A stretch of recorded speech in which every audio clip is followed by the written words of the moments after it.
We're live, Chase. We are actually live on Twitter right now. If you're tuning in, a lot of people listening to this will be watching on YouTube or listening on the podcast version. We are doing a live reaction after BYU gets their biggest win of the season against West Virginia on the road in Morgantown.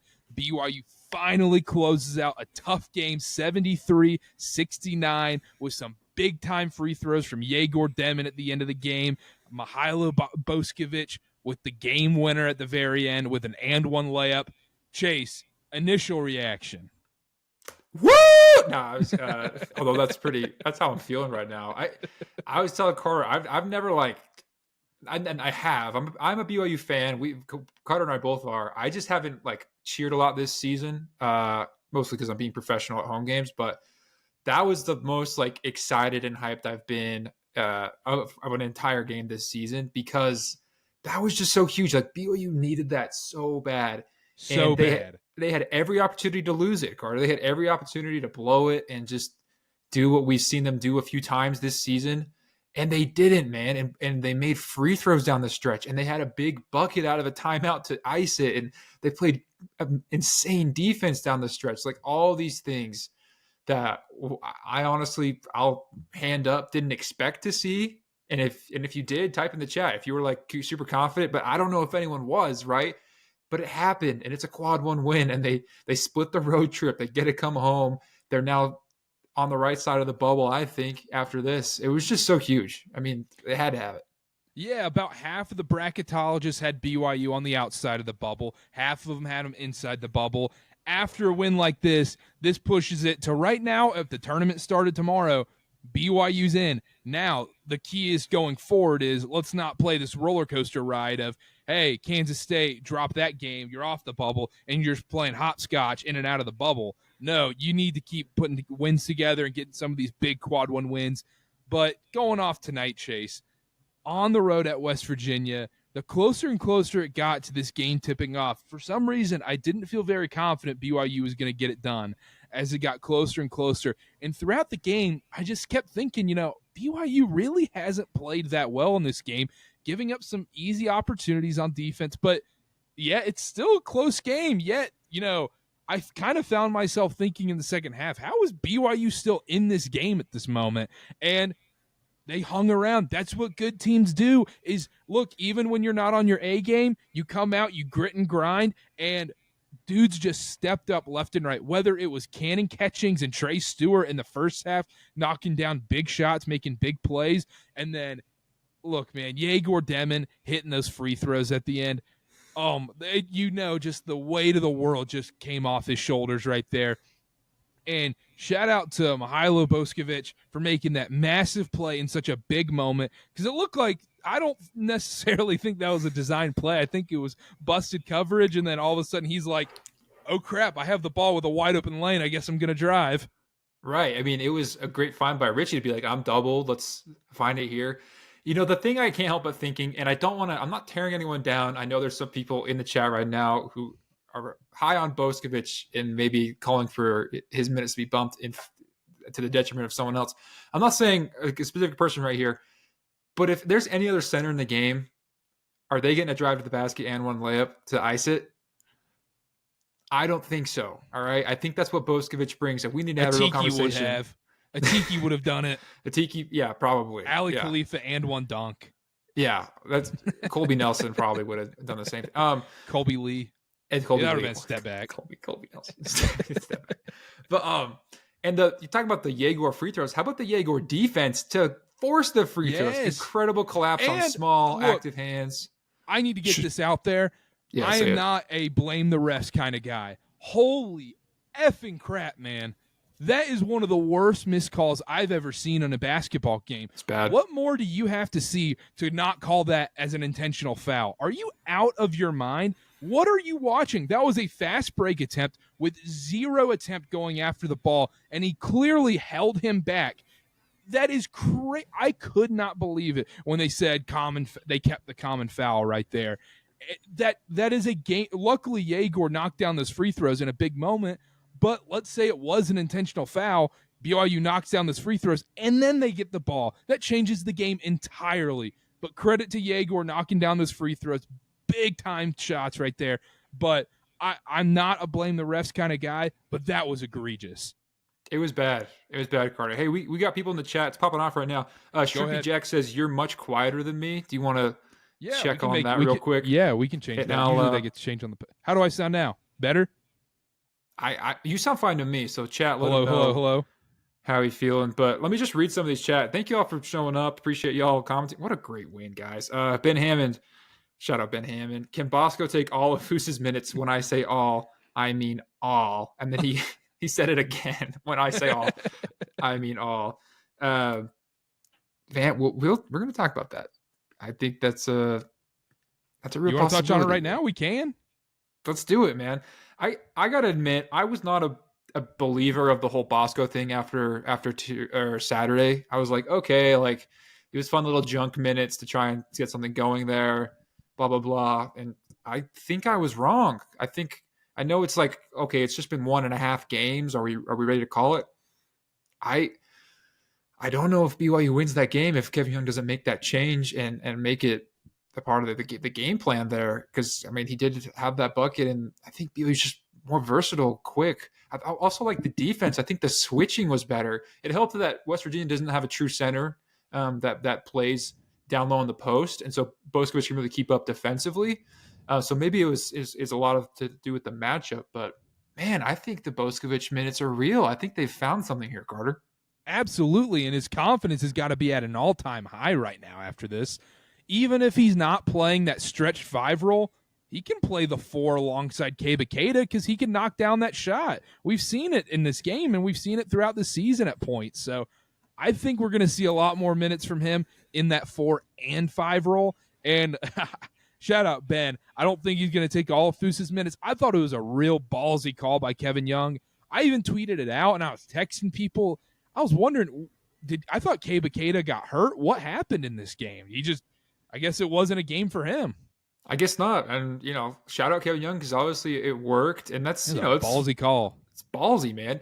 Also, shout out Boskovic for being ready. Like, he hasn't played much at all in conference play, Carter. And he didn't look, he wasn't pouting. He wasn't doing any of that. He was ready for the moment. He hit massive shots. He played insanely big minutes. So shout out Boskovic and shout out Kevin Young for turning something out. Baldwin, Bloth 538. Hope we never see Foose again. More Bosko. Is that Ben's burner? Yeah, Baldwin and Ben are locked in. Dallin Olson, shut up. What's up? Not shut up. What's up? He says, let's go. Kakalaki Coug. It definitely felt like they were going to fold again, but then just found a way. Like I was saying, like I thought the game was away, Carter. I thought they were going to blow it again. They found the way. Ben Hammond says, for 39 minutes, this felt like a classic BYU road loss. It really did. 100%. It felt like this is what it's going to be. They've done it 2 times now where West Virginia now and UCF, where there's like, you guys, this is typical. BYU is going to blow this thing.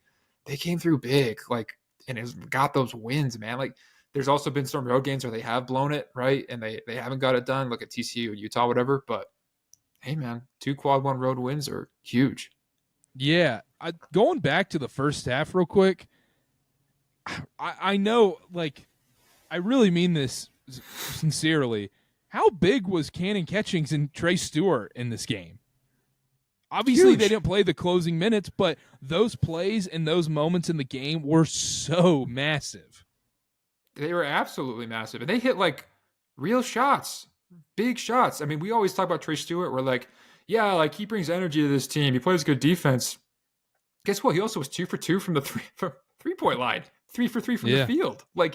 He also looked confident with the ball. He knew what he was doing. He wasn't frazzled. He didn't do too much. He wasn't playing outside of himself. So, big shout out to Trey Stewart. I guess those are real minutes too. And look, there's a lot of credit to go around after a win like this. And, Jagor, they were up in his grill tonight, like we talked about in the preview. And, man, he delivered when it mattered. Probably one of the biggest. There's so many big plays in this game where you go, how did that happen? How did that go in? All right, sweet. Was the and one on the left side with his right hand, that weird floater layup he made with the and one? what a big play that was too. Just big play after big play tonight. Huge. I loved how aggressive BYU got there in the second half, especially offensively. And we talked about it extensively in the preview. Like, you got to be aggressive. You got to push the ball. At one point in the first half, the announcers were like, BYU really wants to slow this down. And I was like yelling at the TV. I was like, no, they don't. Like, this is perfect for them. West Virginia wants to slow it down. And so it was great seeing them drive to the basket. And at the end of the day, that's what won you the game. Like, they got fouled and they didn't foul West Virginia too much, right? And then they hit their free throws. Like, this is a real basketball team. This is what they're supposed to do. This is what it's supposed to look like, Karter. Yeah, 13 of 16, 81.3% from the line. It's a miracle. That's going to win you basketball games. Exactly. And yeah, defense was, defense was on and off at one point, but when it really mattered down the stretch, I thought they played great. I thought the rotations were on point. Let's keep reading the chat. Kakoaki Koog, who was Baldwin Blah, by the way, looks like he changed his name midstream. I love how deep his team is. There's so many guys who can contribute. I think you're absolutely right. Like, there's guys we're not even talking about right now who we could talk about, on Tuesday, right? Or Saturday when they play again. Like, lots of dudes at this point. And now you kind of added two more with Trey Stewart and Mihailo Boskovic. I know. It's done this weird shift where at some point this season with BYU, you thought, oh, they're playing too many guys on the court. There's too many guys playing, and they might have over-recruited. And so they're trying to figure out how to dwindle this roster down a little bit, cut the rotation a little bit. Now, all of a sudden, you're in a position that all these dudes are playing. Yeah. It's got to be hard as a coach at this point because, you have guys like you and I are like, why isn't Kaba in? Is he hurt? What's going on right here? And he's like, listen, maybe they're all good. Like, maybe he's just like Boskovic this whole time. He just hasn't felt like he's had the opportunity to showcase him. And he's Cincinnati was the time where he was like, screw it, I'm going to give it a try. And then today when he felt like he needed it, he went with it. And I mean, it worked. It's so many guys on this team you can turn to. It was awesome. Yeah. Huge win tonight. Huge win. Any more chats? I mean, Carter, you wouldn't believe this. We got millions. Shout out Nathan Hot Takes.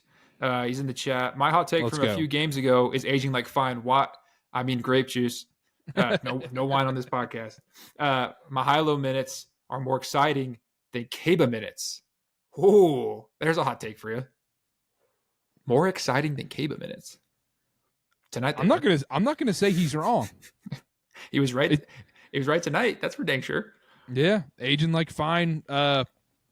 Water. Aging like fine. What else ages pretty good? YMCA pickup games. I don't know. Do those age well? Church ball. Yeah. Ben's calling you out. I'm not a blame the refs guy, but Nathan Hot takes again. Trey Stewart will finally be highlighted on the scouting report. Yeah, he's knocking off his November-December rust because he hasn't gotten many minutes, but I love his energy. It's a good point. I think teams are now going to be like, I call him the Peyton Pritchard of this BYU team. He's like the specialist where he just comes in he always comes in at the end of the half. Kevin Young loves to do that. But he's kind of come in, knocked down a few shots, play some tough D, be a little annoying on defense.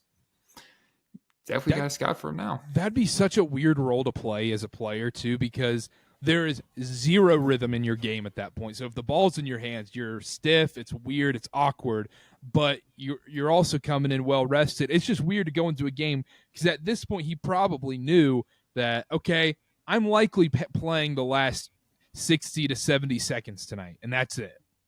Right. And he played himself into more playing time, and credit to him, but that's what it's been this entire season, and credit to him for staying ready. Yeah. Thinky Pinky says, is Coach Burgess really helping our big men?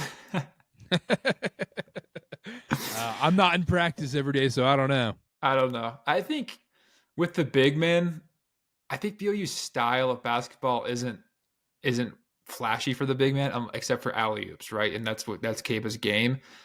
So the Foos post-ups and all those things like that, which haven't been there the past couple of weeks, right? It's like, what else are the big men supposed to do? In this case, they go with Mihailo, you stretch it out, you let him hit threes, and it's a completely different wrinkle. And that's what BYU likes. Even with Cave on the floor, you still want to be up and down. You still want to be spacing the floor right? He just really adds that pick and roll element. But Moose points out, shout out Moose, Moose. Kata with 3 boards didn't deserve time, Karter. Yeah, fair is fair. That's why I'm not getting paid to coach. So the other thing, too, is about the bigs comment. Even though Keba Keita is athletic as all get out, he's still only 6'7", 6'8". He's still undersized. Foose is clearly undersized. And so it's a lot tougher if you're a 6'6", 6'7" big man in the Big 12 and top-level college basketball. You're always going to be at a disadvantage, and they're not going to shine as much. 100%. He makes up for it, though, in his athletic ability. Exactly. Right, in his strength. For sure. Maybe that's been the thing this whole time with the big men, is like just really figuring out how they fit. I can't say it's the one big thing. I think a lot of things came together tonight, but yeah. Carter, we got a lot of chats here. Jack Carpenter, he says, unfortunately can't stay. Huge intramural inner tube water polo game tonight. Gotta lock in. Slowly going away from the Hall of Foos 2-man game. We're healing. Love Bosko coming in earlier. I love it. And good luck to you in your intramural water polo game. Is that what I heard? Inner tube water polo. Okay, have you ever seen an inner tube water polo game there at BYU, Carter? No, I haven't. I didn't know that was a thing at BYU. It's a sight to behold, dog. It's just a bunch of kids sitting on a tube playing water polo, like just splashing around. So, like, is there a uniform for this? Like, like what, you know how in intramurals you have to wear the pennies or whatever? Like, is there a uniform for this game? Yeah, everyone's full bodysuit. No, I'm just messing. I don't know. I think the tubes are different color. I think your team. Okay. I don't know. All right, sounds fun. Carter A says Jagor's growing up every game. Man, we haven't talked about Jagor. He was awesome tonight. He was more of a scoring presence tonight than he was passing, what we're used to. But if I'm not mistaken, he ended 16 and 2. Yeah, I mean, and then you talk about, he went 1 for 4 from 3. What a massive 3-point shot that Huge was, by the three. way. 6 of 12 from the field, though, and 3 of 4 from the free throw line. It was evident early on in this game, Chase, when him and Cable were running that pick and roll, that they were saying, Jagor, you can even lay the ball up. We do not care at West Virginia. We're going to have a semi-contested layup on you, but we are making sure you do not dump it down to Keba Keita, because that's what we know you want to do. And BYU figured that out kind of and started hitting that a little bit more. He missed a couple bunnies early on, but as the game grew on, I liked how aggressive he was with it. Exactly. It's exactly what he said. If you look at his shot chart, it's actually a thing of beauty. It's all threes, the 4 threes, right? And then everything is right around the basket. That is how you want to play a basketball game if you're Jagor Demon, right? It'd be nice if he hit a few more threes, although he's gotten a little more consistent over the few games, Carter. He's good for at least 1 every game now. When he hits 2, it's a little bit of a bonus. House money. Yeah, him getting into the basket was huge, and we're like sponsored by Take It to the Basket. That's all we want to say. Trippy Jack says, you really saw the floor and the ceiling from Jagor tonight. Some really bad turnovers, but some just insanely incredible shots made. Yeah, absolutely. I think that's a great way to put it, too, because you really did see the floor at certain times where end of the shot clock, things are panicking, they're playing real physical, getting up on them, and all of a sudden you're like, oh, no, this is a disaster. And then on the flip side, you see him make some big-time passes, some big-time layups, and knocking down some big-time free throws. Yeah, the turnovers are obviously a problem. You got to fix them. You got to figure out, just take care of the ball. That's basketball 101. And with Jagor, it really is him. He's just so comfortable in the offense. I've told you this before. He just throws the ball sometimes without thinking because he's just so used to the action and he knows where guys are going to be. And he's not paying attention to whoever's leaking over and going for the steal. So he just needs to, be a little more attentive when he's in the action, make sure he's passing it safely to the guy. You could tell he wants to get through the action and get to the open guy, to who it's meant to be, right, to get into it. But they were physical with him. I think he handled it well and responded really, especially in that second half. I think he wasn't going to be pushed around by those guys in the end, and it ended up being the difference, man. I mean, 100%. Great comment from Shrimp. DK at David Roberts 20 says Chase needs a Pringles sponsorship for sure. Did you see the Super Bowl commercial, the Pringles one? I didn't. No, I wasn't really watching Super Bowl commercials. Oh, you just hitting the buffet, or basically, yeah. No, I'm just kidding. I'm just messing. No, it's like a bunch of like famous like mustaches, people with mustaches, right? And they like came off their face and flew off as like a Pringles. I didn't really understand it. I didn't think it was that good of an ad, to be honest. But we can get it. We should work on a Pringles sponsorship. Yeah, well, that'd be quite the sponsorship. Listen, I take pride in the mustache. I think it's pretty good. So I'm gonna take that as a compliment, David. Moose says if Jagor ain't driving, Dallin should run the offense. Moose, I can't help but feel like you're not as happy as the rest of us, man. This guy, he's getting a little worked up about Jagor and Kaba still. I'm just messing, Moose. I know you're just still talking. This team's got a lot of things to fix. We're on a high right now, and they could go blow it against Kansas State. We could be right back here having some tough conversations. But I think if Jagor isn't driving, Dallin should run the offense. It's not the worst take in the world. But the thing is, I think Jagor was today. He took 12 shots, only 4 of them from 3. And like I said, look at his shot chart. Everything was either the 4 threes from the top of the key, or he was right around the basket. So shout out to Dallin Hall too. Had some big buckets. Yeah, he did. No. Ben Hammond shouts out Dave Roberts 20 with a fire comment. Kakalaki Coog, Kansas State up on Arizona. How terrified are we for that game on Saturday? How about very, very terrified, Kakalaki? It's not looking good. We'll do a preview, and that'll be out on Thursday. This is the ultimate trap game coming forward. You come off a big-time win, probably your best win of the season so far, on the road at West Virginia, and then you have Kansas State at home, sandwiched in between the Jayhawks coming to the Marriott Center on Tuesday night. This is a very, very, very big trap spot for BYU. Huge. I mean, the next 3-game stretch is going to be brutal, and we're celebrating now. Right, we're happy with where they're at now. There's a whole nother wave coming where they got to weather it. We'll talk a little bit more about what we think they need to go in that stretch, but yeah, Kansas State's scary, dude. They're playing like one of the best teams in the country right now. They keep beating every top dog in this conference. It's crazy. Yeah, they're doing them, and Arkansas just randomly turned it on out of nowhere, where they had high expectations coming into the year. They clearly have the talent. They have an interesting coach at both schools, and all of a sudden, boom, they are on fire right now. Was it a little too late? We'll see. But Chase, before we keep going and answering chats, let's take a quick break, and we'll be right back. Chase, let's answer some more chats. Let's do it. We got Ben Hammond. This is a little bit old. Twitter's pretty delayed, but he says aging like sacrament water. That's what we were looking for there. That's what. That's where the water came from. Yeah. Minty Buck. Shout out our old classmate Minty. Says 14 of Jagor's 16 points were in the second half, lads. Great observation, Minty. Mm-hmm. Very aggressive there in that second half, and then a lot of it, not a lot of it, but big free throws. Which, I mean, hey man, that time after that Arizona game with JT might have paid off, Karter.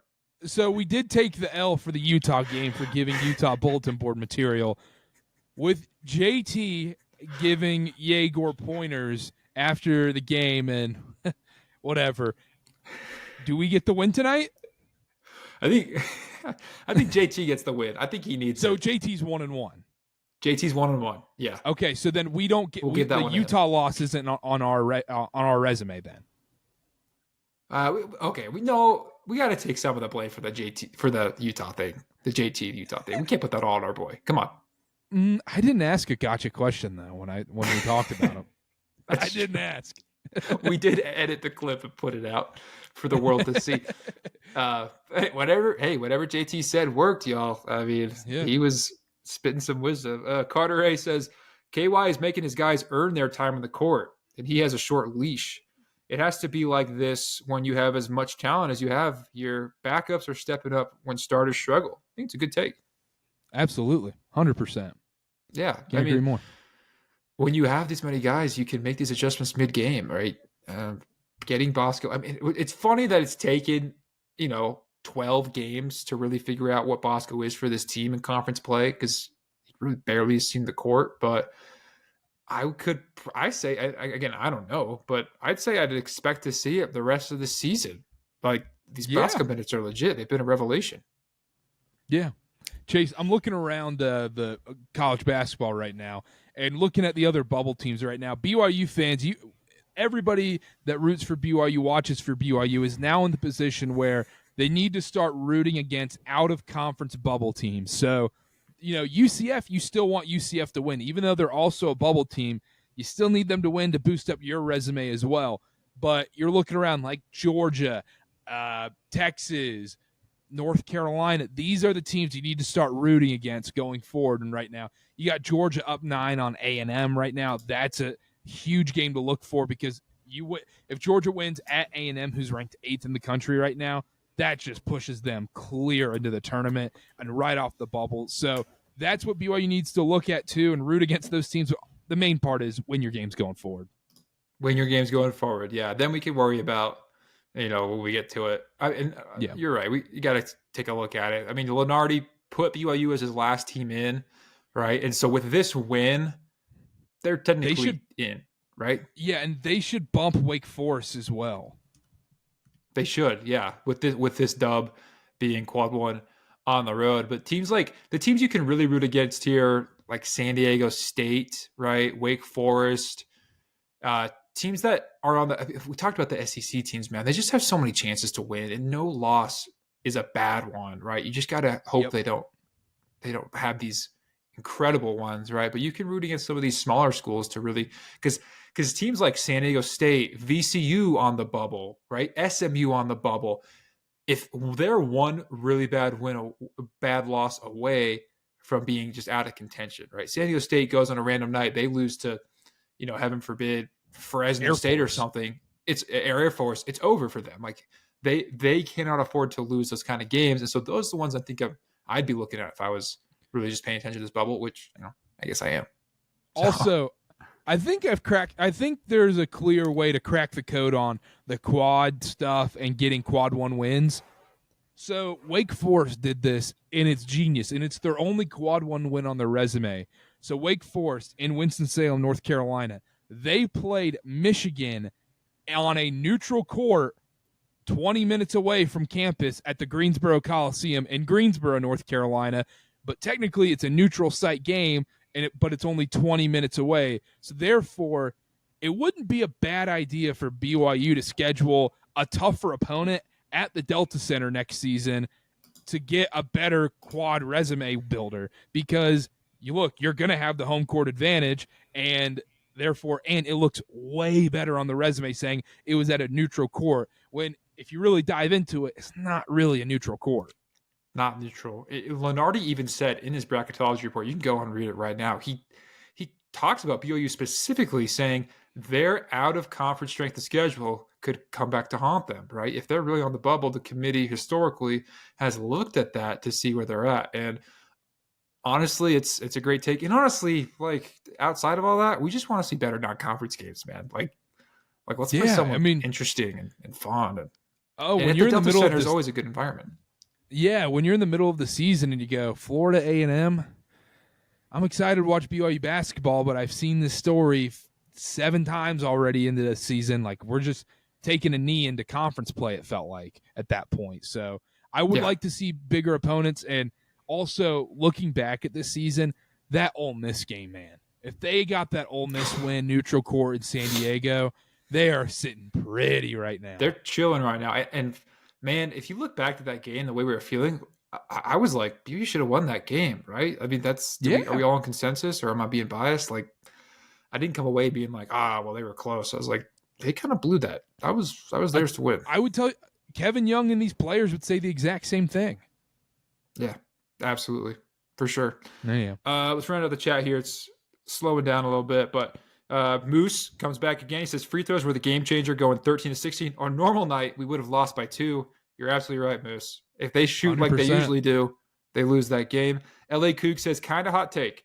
Lots of people being extremely critical of Foose lately, but it is awesome having 3 bigs with extremely unique games that coach can utilize based off of matchups. Felt like coach leaned into that today. Great take, Elliot Coog. I couldn't agree more.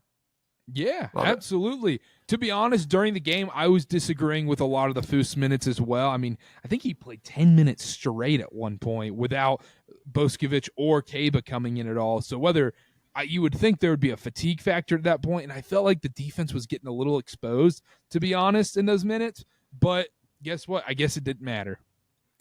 Yeah, I think it might be a matchup thing because if you remember at the end of UCF, we were all like, holy cow, Kaba was the difference in that game, right? And he was so massive down the stretch for BYU. So it's going to be, I think, a matchup-based thing. 100%. Right now, it worked. Dallin, the exception. He's got a great suggestion for us here, Carter. He says, rank the remaining games from toughest to easiest. Ooh, I love it. Let me get the schedule pulled up real quick, and then we can let's get that. Let's get that going. Yeah, that's a great question. I'll tell you my number one right now. Toughest game remaining. It's actually going to be at Arizona. That's what I was thinking too. Yeah. The way that they played BYU the other week. That's tough. Yeah. All right, I got the schedule. You ready? Yeah, I'm going number one at Arizona, by the way, too. Okay. I think the McHale Center is going to be popping. I think that's going to be a tough game. And normally I probably would have said Iowa State on the road, but we've seen Iowa State. They're susceptible to losing at home. And I think the honeymoon phase with Iowa State's kind of over as them as true elite national title contenders in that same tier as Auburn, Duke, and Alabama. I think they're in that mode of, look, they're probably a Final Four team, but they're a Final Four contender. But are they that next level national title contender? Probably not in my mind. Yeah, they're destined to be a 3 seed and see how far they go. Number 2, Carter, I would go at Iowa State, though, as the second toughest game on the schedule. Would you be any different? Yeah, just because it's road. Yeah. Yeah, just because it's a road game still. It's going to be a crazy environment there as well. So, all right, so 1 Arizona, 2 at Iowa State, 3 Kansas. I would say at Kansas State, Carter. They've been playing better than Kansas has the past 2 weeks. They're red hot right now. And if they beat Arizona tonight, I mean, come on. I'll still go Kansas at home. They're still a talented team. That's still good. But I think the difference in that game is going to be the Marriott Center and how pumped up that crowd's going to be. I mean, it's the most expensive ticket this year to get into the building, and it's going to first time Kansas playing in the Marriott Center. It's going to be an awesome, awesome game. I'll still go Kansas at 3, but I like your thinking. Yeah, no, it's those. I'm assuming you'd put Kansas State at 4 then. Those are very interchangeable for me, very close. BYU does have the advantage of playing Kansas State on Saturday. You've heard us say this before. It's just more hyped up on Saturdays, y'all. And if you go to every game, then you know what we're talking about. So Kansas State will be that Saturday, 7 p.m. It'll be a packed house. But then, yeah, because Kansas is in the Marriott Center, and just because of the brand and Bill Self, Hunter Dickinson, all those guys, the first time they played there, that one's going to be bumping as well. So, yeah, I mean, real chances, real good chances for BYU. And either way, those games are going to be so fun. So, number 5, we're getting down here, Carter. Who you got at 5? Toughest game? I'll go West Virginia. Yeah, you got to see these cats again. We saw what happened with Cincinnati, right? A revenge game, so to say, for them. BYU lost that by 18. Granted, they were on the road, but West Virginia's going to have a lot of film, and they're going to probably want their get back. And who knows where they're going to be, right, at that point in the season, because they're in this tournament right now. You know, they're sitting there, okay. But they have some unbelievable wins on their resume. They have some great wins. I'm just saying, like, if you're fighting for seeding, things like that, that's a great opportunity to try and knock off BYU. They have some, I mean, they got to play Baylor, Cincinnati, Texas Tech next. I mean, they have a tough stretch here coming up, but I'd put that too. I agree with you there. Then the real question is, where do you put Utah versus Arizona State? I put Utah dead last. Utah stinks. I'm with JT on that one. Utah stinks, man. That's the easiest game. Senior night, BYU's winning that by 15 at least at Arizona State. I'm knocking on wood there. I think some people might be pissed off with you saying that right now. We might have to get the producer to clip that, put that out there. Utah stinks. They're winning by 15 plus guaranteed. I would put Utah dead last, though, because I don't believe this Utah team is that good. I think the Utah game after the season ends, the one at Utah, I think BYU fans and the team are going to look back and go, how on earth did we lose that game? What on earth happened there at the Huntsman Center? That team is just – there's no excuses for losing to that team. I understand it's a rivalry game, but at the same time, there is a talent disparity, in my opinion, between those two teams. And at the Marriott Center, BYU is going to be pissed off. I'm not going to sit here and guarantee a 15-point win like someone else will on this podcast. But man, if they don't come out pissed off and desperate and hungry at the gate, then there's some real concerns in that game. You're absolutely right. Yeah, I don't doubt that at all. I think that's going to be, they're out for blood in that one. Yeah, I think it's going to be that one. I'm excited about, honestly. So our list, Dallin, which is a great suggestion, by the way. We're going with at Arizona, number 1 toughest game, and going down the list here: Kansas State, Iowa State's 2, then Kansas State, West Virginia, Arizona State, Utah. Yep, tough games left. This might be this is the toughest stretch of BYU's schedule here. These last few games. Yeah, especially next week. I mean, you go Tuesday, Kansas at home, and then you got to play at Arizona. Man, if BYU goes 1-1 in that stretch, that is a huge win. There's no need to freak out if BYU loses one of those. That is a huge win. I think they do need to go 1-1 though, because if you go 1-1 in that stretch, you get a nice quad 1 win against a real opponent, and you got to show the committee that, hey, you can beat some of these top dogs and you can play upset. Have to. I mean, look, we talk about quad 1 road wins, and winning at West Virginia is really nice. It's solid, but it's not that wow factor, right? It's not that big like, oh my gosh, these guys pulled this off. BYU had that last year. Most of the tournament teams have at least one of those big ones. So that big one would be Kansas at home, Arizona, or Iowa State. I think you got to get one of those. Just get one of them. Yep. Get that wow factor game. And KenPom said it on BYU Sports Nation today. I'm probably going to butcher exactly what he said, so I'm paraphrasing here. But basically, BYU, if I think it was 1, 2, 3, 4, so 8 remaining games, he said, look, 4-4, you're thinking about the tournament. 5-3 probably gets you in. Yep. And I still believe that's the case. And therefore, your 3 losses, in theory, could be against Kansas, Arizona, and Iowa State. And he did say if that was the case, you'd probably have to win one in the Big 12 tournament. Look, you don't want to go to Kansas City and needing a win. That is a nightmare scenario. You do not want to go there. You want to go there knowing we're in the tournament. We're playing with house money here. It does not matter. We're playing for seeding. That's it. We're playing to make sure we're not playing in the first 4 on Tuesday night in Dayton, Ohio. That's the goal there. That's what you need to be. That's what you need to be. So, yeah. KenPom said 5-3. Cougars got the win tonight. Huge win. Now you got to go 4-3. Like, just go 1-1. Get one of those wow wins, and I think this is it, man. They're squarely on the bubble. I can't remember the last time BYU was just like this much flip flopping, just towing the line bubble wise. But it's kind of fun to talk about, because if they were like solidly in, it'd be like, okay, what seed are they getting? But at the same time, it'd be nice if they were nice and comfortable. You know what I'm saying? I was about to say, I'm sitting here, Chase. I am not having fun, man. I would like to see BYU. I'd like to see BYU firmly as like an 8-9 seed. If us and West Virginia could swap spots right now, I'd do it in 2 seconds. I do not have fun being in and out of the bubble. Because I'll tell you what, man. There is a depressing vibe on social media and around BYU fans after that Cincinnati game on Saturday. It wasn't quite the level of Utah, obviously, but it had a little remnants of it. Yeah, no, you're right. I would much rather be that too. Just content wise, I think it's like LeVar Ball. You're like, this isn't great, but like at least we can get a lot of traction out of it. You know what I'm saying? I don't know. LeVar Ball is pretty great. Dude, he didn't miss all 3 stars. He didn't miss. Go ahead. What were you gonna say? No. You go ahead. No. DK. No, I did want to say this. I forgot to point. I had it written down in my notes. What a timeout by Kevin Young. Oh, my holy gosh. smokes.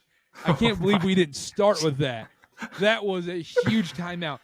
those dudes were scrambling at the end of that game. And there was 12 seconds left on the shot clock when he called that timeout. He saw that. I'm sitting there like, call the timeout right away. I kind of liked how he let it play out a little bit. And then once he realized, holy crap, there's no playing here on the court. We got it. Boom, boom, boom. Timeout.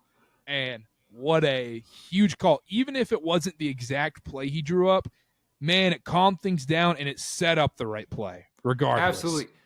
You're 100% right. In fact, not only was it a perfect timeout, it was called, I think, at the perfect time. I liked that he let Dallin kind of prod a little bit. Is there anything here? Anything here? Then as soon as the ball got swung to Kaba, he's like, timeout. And what he did, Karter, it goes unnoticed because the defensive lineup was in there to go and stop West Virginia. By the way, West Virginia actually ran a good play. That was a wide open corner 3 there, and they blew it. But that doesn't matter. The defensive unit was in there, and then he calls that timeout. He takes out Kaba, puts in Boskovic, right? And that ended up being the difference to Boskovic being in. Obviously, Jagor wasn't in there either. You obviously put Jagor in for the offensive possession. I think Trey Stewart got swapped out. But it was like, I was like, I don't know if I could say I'm proud of Kevin Young, but I was like, dang, that's beautiful timeout. Beautiful coaching right there. And he had him. He saved him up, right? BYU had fouls to give. I mean, it was a perfect endgame situation. And we've seen him throughout the season at certain points where you go, man, that's a first-time head coach move right there, not calling that timeout there, or just little things, like especially in the Ole Miss game against Chris Beard. I thought it was pretty evident, and that is a huge stepping stone and huge confidence builder for every single person around this team tonight. Just huge all around. Absolutely. I mean, there's a reason we're feeling so good. Yeah, you needed this win. And if you're the players, you're feeling great. Right, got a little monkey off your back-ish, shot well from the free throw line, big road win. You get a flight home. You've been gone for 4 days. You get two home games in a row now, so you get this little stretch. I think they're feeling great. I would. I mean, it's a great place to be. We got a few comments here. DK at David Robertson 20 said, I don't think KY will ever have an easy non-con again. I think that's true, especially next year and with all the recruits they're getting. And especially with a potential game against Duke next year, like they're not going to have that same non-con next year. Yeah, and you know, with the new AD, right? Who knows what this cat's going to schedule? By the way, go ahead, type in the chat, Karter Bond for BYU AD. I think we can get this going. I think we can start petitions, Karter. I think the job. Actually happen as long as you don't schedule an away game at Wyoming. I think you'd have it. Just a little joke. I love Tom Morrow. I will say I will be scheduling road games at Wake Forest just so I can go home for a bit. It's for selfish reasons. He just exclusively schedules ACC games because he's an ACC basketball sicko. Hey, man, SMU's whooping Pitt right now. Moose says Mag is so underrated on this club. Yeah, we didn't. Absolutely locked up Small all night. Any offensive production is a bonus. BYU doesn't win without him. He's right. Small only 9 points tonight. And this is a credit to Mag. Small did have 9 assists, but it's because he had nothing going offensively for him. He's the leading scorer in the Big 12 right now. Mag had so many huge plays, like that steal in the backcourt where he got that steal and passed it off or whatever, and knocked down some big shots. Great game by Moet. He's been so big for this team. He's been so solid, and ever since he went to the starting lineup, I've never had a moment, Karter, where I've just been like, I don't like those Moet minutes. I really am like, he hits big threes too in big moments, and I'm like, he's been a great part of this team. Don't win without him. Moose is right. There's never been a point lately where I'm like, it's probably time to put him on the bench. It's kind of like we kind of need him back in the game anytime he's out. I mean, he only played 23 minutes tonight too. I thought he played a lot more, to be honest. Yeah, he makes his presence known. You feel like he's always out there. Yeah. Co-BYU fan who used to be LA Coug. Man, y'all like switching your names in the live chat. Is that like a glitch in the system? That play he drew up, talking about the timeout, the KY timeout, that play he drew up after that timeout was beautiful, incredibly cerebral play. Yeah. I mean, got it done. Mihalo with the and one, knocked down the free throw. Kevin Young calling that timeout in that pressure-filled spot. Big stuff right there for Kevin Young. Perfect. There was another point in one of these games, one of these close games, where you and I can't remember off the top of my head, bad podcasting, but where you and I felt like he should have taken a timeout. He didn't. Maybe that's happened a couple times this season, so I think that's why we're so happy about this one. Nathan Hot Takes is back. His hot take is Dallin Hall being back as a real shooting threat kept us in the first half. Mag's defense on small won the game. Great take. Yeah, I don't disagree at all. There were just random big-time shots from a lot of people tonight. And also a guy like Cannon Catchings, a guy who's been around 50% from the free throw line this year, stepping up and going 5 for 6 from the line. Those are some big free throws right there. And that's when BYU needed them too, because those were big momentum swings as well. Huge momentum swing. Like they needed to happen. It's such a great game. This is what we thought this team could be. I've said that a few times, but just the way that they responded, and I'm a big energy guy, a big mentality guy, and winning these close games on the road, that's the toughest thing you can do in college basketball. Like 100%. Toughest. And I also think credit to the defense too tonight in a way that, like, obviously Mag played really well on small, but they did force West Virginia into shooting a lot more threes than I think they wanted to, because we all know the key to beating BYU is penetrate, and then everything opens up for you. And a lot of teams have had success doing that. And West Virginia did settle quite a bit on possessions tonight, so I'm sure that was a big talking point going into this game for the coaching staff. Yeah, absolutely. I think we talked about it last game, right?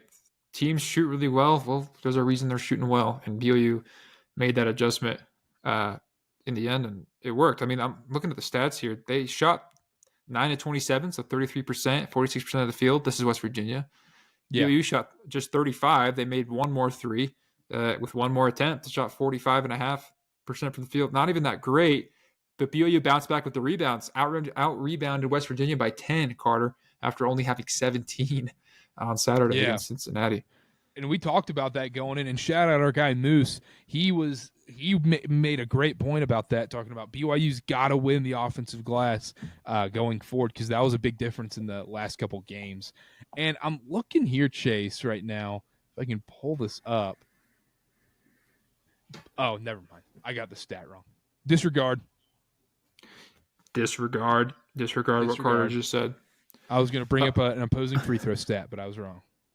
That's all right. Karter, I don't want to talk to you soon. It looks like Kansas State's going to pull off this Arizona upset. Luckily, BYU doesn't play Arizona on Saturday. Yeah, big bounce back spot for them. If you're a BYU fan, this is kind of what you want. It's true. Let me read you what Kansas State's done. First off, they've won 1, 2, 3, 4, 5. This will be 6 games in a row. In that stretch, they beat West Virginia, they beat Iowa State, they beat Kansas, and they're about to beat Arizona. They're not. That's like the entire top half of the conference, all ranked opponents. Some of them on the road. They are legitimately like you're turning in homework at 11:59. They're like, it's February. They've been screwing around all season. They're like, all right, we want to turn it on. Yeah, let's just start winning some ball games. Let's lock it in for the exams. They might be playing themselves.